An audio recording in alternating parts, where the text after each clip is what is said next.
യേശുക്രിസ്തുവിലേറെ സ്നേഹം നിറഞ്ഞ സഹോദരി സഹോദരന്മാരെ, ആരാധനകർമ്മ മത്സരത്തിലെ ഒരു പുതിയ കാലഘട്ടത്തിലേക്ക് നാം ഇന്ന് പ്രവേശിക്കുകയാണ്. നീണ്ട 50 ദിവസങ്ങളുടെ ഒരുക്കത്തിൻ്റെ ദിവസമായിട്ടാണ് സഭ ഇന്ന ദിവസത്തെ കാണുന്നത്. അതുകൊണ്ട് തന്നെയാണ് ദ ഡേ ഓഫ് പ്രിപ്പറേഷൻ എന്നർത്ഥമുള്ള പേതൃത്വം എന്ന വാക്കുകൊണ്ട് ഈ ദിവസം അഭിസംബോധന ചെയ്യപ്പെടുന്നത്.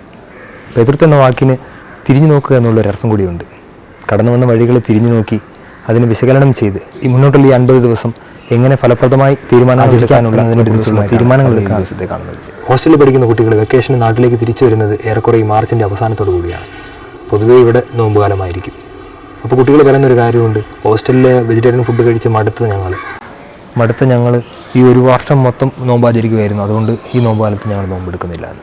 തമാശയ്ക്കാണെങ്കിലും ചിലരൊക്കെ പറയുന്നത് കേട്ടിട്ടുണ്ട്, ഇത് പേതൃത്വമല്ല പോത്തർത്ത ദിവസമാണ്, ഇന്ന് അവസാനത്തെ പോത്തിറക്കും, ഇനി 2 മാസത്തേക്കൊന്നും കിട്ടത്തില്ല എന്ന്. നമ്മുടെ നോമ്പാചരണമൊക്കെ മാംസവർജനം എന്നുള്ളൊരു സംഗതിയിലേക്ക് ചുരുങ്ങിപ്പോയെന്ന് നമുക്കൊന്ന് ആലോചിച്ച് നോക്കാം. നോമ്പിൻ്റെ ചൈതന്യം ഉൾക്കൊള്ളാതെ നമ്മൾ ചെയ്യുന്ന ഏതൊരു പ്രവൃത്തിയും, അത് മാംസവർജനവും ഭക്തിയാഭ്യാസങ്ങളായിക്കൊള്ളട്ടെ, അവ വരും കാട്ടിക്കൂട്ടലായി മാത്രം നിലനിൽക്കും. ഒരിക്കലും ഒരിടത്ത് കുറച്ച് സന്യാസിമാർ ജീവിച്ചിരുന്ന ഒരു ആശ്രമത്തിൽ അവരുടെ പ്രാർത്ഥനാ വേളകൾ അവരുടെ വളർത്തുപൂച്ച അവിടെ വന്ന് അവരെ പ്രാർത്ഥിക്കാൻ സമ്മതിക്കാതെ അവിടെ കളിയും കുസൃതിയൊക്കെ ആയിട്ട് കളിക്കുമായിരുന്നു. അങ്ങനെ ഇരിക്കെ ഒരു ദിവസം ആശ്രമാധിപൻ ആ പൂച്ചേനെ പ്രാർത്ഥനയ്ക്ക് തൊട്ടു മുമ്പ് പ്രാർത്ഥന മുറിയുടെ ഒരു മൂലയ്ക്കുള്ള കസേരയിൽ കെട്ടിയിട്ടു. അങ്ങനെ ദിവസങ്ങൾ കടന്നുപോയി. ഇതൊരു വഴക്കമായിട്ട് അവരുടെ ഇടയിൽ രൂപപ്പെട്ടു. കാലങ്ങൾ കടന്നുപോയപ്പോൾ ആശ്രമാധിപൻ കാലം ചെയ്തു. പുതിയ ആശ്രമാധിപൻ അവരുടെ ഇടയിൽ നിന്ന് തന്നെ രൂപം കൊണ്ടു.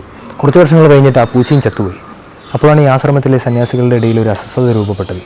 പൂച്ചയില്ലാതെ എങ്ങനെ പ്രാർത്ഥിക്കാൻ പറ്റും? പൂച്ചയില്ലാതെ ദൈവം പ്രസാദിക്കുമോ എന്നുള്ള സംശയങ്ങൾ വരെ. തങ്ങൾ എന്തിനാണ് ഈ കാര്യങ്ങൾ ചെയ്യുന്നത് എന്നുള്ളതിൻ്റെ വ്യക്തതയില്ലാത്തതാണ് ഇങ്ങനത്തെ സാഹചര്യങ്ങൾക്ക് രൂപം നൽകുന്നത്. യഥാർത്ഥ ഉപവാസം എന്താണെന്ന് ഇന്നത്തെ വായനയിലൂടെ യേശയ്യാപ്രവാചകൻ വളരെ വ്യക്തമായി തന്നെ പറയുന്നുണ്ട്. ദുഷ്ടതയുടെ കെട്ടുകൾ പൊട്ടിക്കുകയും മുഖത്തിൻ്റെ കയറുകൾ അഴിക്കുകയും മർദ്ദിതരെ സ്വതന്ത്രരാക്കുകയും എല്ലാ മുഖവും ഒടിക്കുകയും ചെയ്യുന്നതല്ലേ ഞാൻ ആഗ്രഹിക്കുന്ന ഉപവാസം. വിശക്കുന്നവരുമായി ആഹാരം പങ്കുവെക്കുകയും ഭവനരഹിതരെ വീട്ടിൽ സ്വീകരിക്കുകയും നഗ്നനെ ഉടുപ്പിക്കുകയും സ്വന്തക്കാരിൽ നിന്ന് ഒഴിഞ്ഞു മാറാതിരിക്കുകയും ചെയ്യുന്നതല്ലേ അത്. സഭാപിതാവായ അലക്സാൻഡ്രിയയിലെ വിശുദ്ധ സിറിൽ ഇങ്ങനെ പറയുന്നുണ്ട്, നോമ്പുകാലം എന്നത് ക്രിസ്തീയ പുനർജീവനത്തിനുള്ള വലിയ അവസരമാണ്. ഇത് ഓരോ വ്യക്തിയുടെയും ആത്മീയ വളർച്ചയുടെ സമയമാണ്. എന്നാൽ അതോടൊപ്പം തന്നെ സഭ ഒരുമിച്ച് പ്രാർത്ഥിക്കുകയും ഉപവസിക്കുകയും അപരാധം ക്ഷമിക്കുകയും സന്ധി ഉണ്ടാക്കുകയും ചെയ്യുന്നത് ആധികാരികമാണ്. വിദ്വേഷവും വെറുപ്പും ഐക്യമില്ലായ്മയും പുലർത്തി നാം കടന്നു പോകുന്ന ഓരോ നോമ്പുകാലവും വെറും കാട്ടിക്കൂട്ടലായി മാത്രം തീരുന്നത് ഇങ്ങനെയാണ്. സഭാപിതാക്കന്മാർ സഭയിലെ ഐക്യത്തെ കണ്ടിരുന്നത് ക്രിസ്തുവിൻ്റെ മനുഷ്യത്വത്തിൻ്റെയും ദൈവത്വത്തിൻ്റെയും തമ്മിലുള്ള ഐക്യമായിട്ടാണ്. അതുകൊണ്ട് തന്നെ നോമ്പുകാലം എന്നത് സഭയുടെ ഐക്യത്തിൽ പ്രധാന പങ്ക് വഹിക്കുന്നുണ്ട്. ആ വ്യക്തത നമ്മെ ഈ നോമ്പുകാലം നല്ല വിധത്തിൽ ആചരിക്കുവാൻ നമ്മെ സഹായിക്കട്ടെ. അതിന് സർവേശ്വരൻ നമ്മെ സമൃദ്ധമായി അനുഗ്രഹിക്കട്ടെ. ആമേൻ.